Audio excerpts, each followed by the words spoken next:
No explanation, no softening. Just that clean, bright cruelty that only text messages can deliver. Words without tone.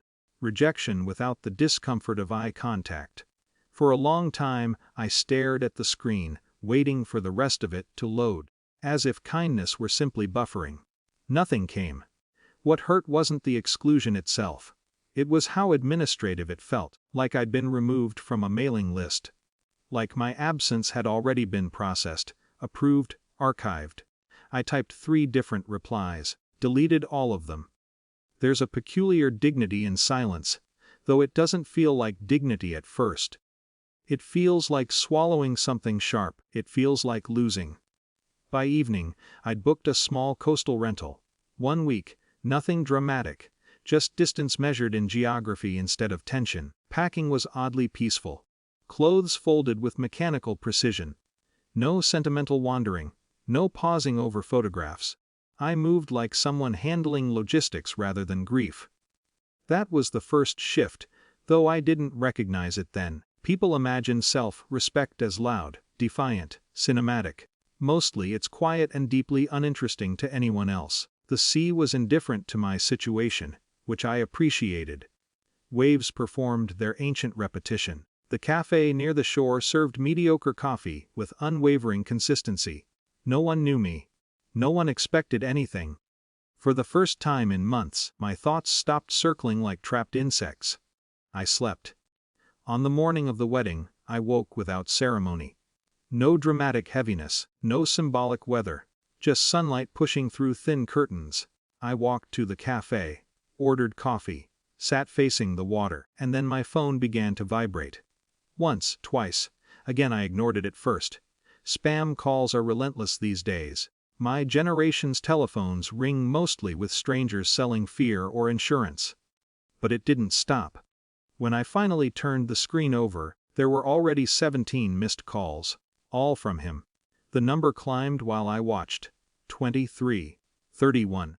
The human mind does something strange in moments like that. It doesn't leap to panic. It searches for narratives that preserve emotional equilibrium. Pocket dialing. Minor emergency. Cold feet. By the time I reached 93 missed calls, equilibrium had become mathematically impossible. I answered. For a second there was only noise, movement, voices, a kind of frantic acoustics. Then his voice, stripped of its usual confidence. Mom, not my name. Mom. Where are you? At the coast. A pause. Breathing. Something close to disbelief. You left. It was such an odd question. As if departure required permission. You told me not to come. That's not. Another voice cut through the background. Firm, professional. Sir, we can't proceed without a valid license. The tone was unmistakable. Not angry, not emotional, institutional. Authority has a sound. I submitted everything, my son said, but the certainty was gone. The words slid rather than landed. The documentation is incomplete. The system shows no finalized registration. More voices. A swelling ripple of confusion, embarrassment, negotiation. Weddings are delicate machines. Timelines interlocked with deposits, schedules, expectations. Remove one small administrative component, and the illusion of inevitability collapses with surprising speed. I need time, he said. I'm afraid the venue slot is fixed, not cruelty. Procedure. I'll fix it. I understand, but we can't legally conduct the ceremony today. Silence flooded the line. Not the peaceful kind. The heavy, public kind. Behind it, I could hear the subtle unraveling. The whispers, the shifting footsteps, the strained attempts at damage control. A perfect day encountering reality. Mom, he said again, but this time it sounded different.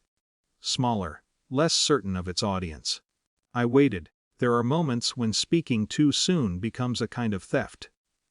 When silence allows truth to surface without interference. I thought you'd call, he said. I almost smiled. Not from satisfaction. From recognition. No, I said gently. You didn't. Another long pause. I didn't mean. I know. And I did. That was the uncomfortable part. Cruelty is rarely theatrical. More often, it's the byproduct of convenience. Influence, other people's opinions, the subtle gravitational pull of a new life, forming around different priorities, none of which erase the impact. "I need you here," he said. The sentence landed with unexpected weight, not because of urgency, because of timing. 1 week earlier, it would have been a command disguised as sentiment, an assumption of availability, a reflex. Now it sounded like a request, a human one. "I'm not sure that's true," I said. It wasn't punishment. It wasn't revenge. It was simply accuracy.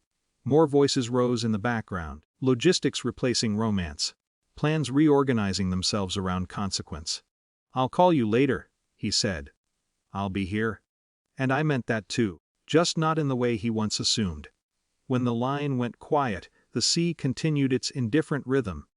My coffee had gone cold. I didn't feel victorious. I felt steady, which, I've learned, is a far more durable form of power.